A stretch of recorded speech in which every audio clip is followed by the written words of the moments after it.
ನಮ್ಮ ನಾಡಿನ ಬೀದರ್ನಲ್ಲಿ ಜನಿವಾರದ ಕಾರಣಕ್ಕಾಗಿ ವಿದ್ಯಾರ್ಥಿಯೋರ್ವನಿಗೆ ಪರೀಕ್ಷೆ ಬರೆಯಲಿಕ್ಕೆ ಅವಕಾಶ ಕೊಡದೇ ಇರುವ ಘಟನೆಯೊಂದು ನಡೆದು ಹೋಗಿದೆ.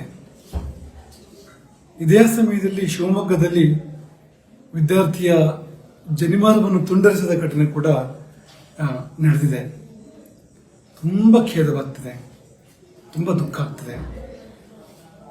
ಕಾಲವನ್ನು ಮೂರು ಬಗೆಯಲ್ಲಿ ಹೇಳ್ಬೋದು.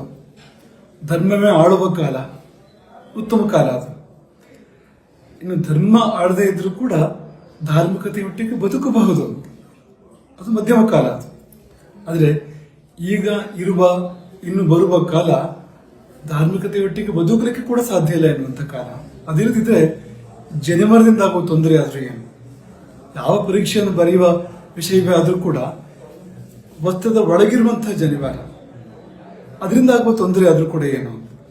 ಇದೊಂದು ರೀತಿ ದ್ವೇಷ, ಜಾತಿ ದ್ವೇಷ.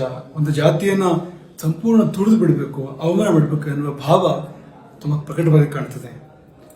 ಮಕ್ಕಳು ಎಳೆ ವಯಸ್ಸು, ಪರೀಕ್ಷೆಗಳು ಅವರ ಹಣಬರಹ ನಿರ್ಣಯ ಮಾಡತಕ್ಕಂಥ ಸಂದರ್ಭಗಳು.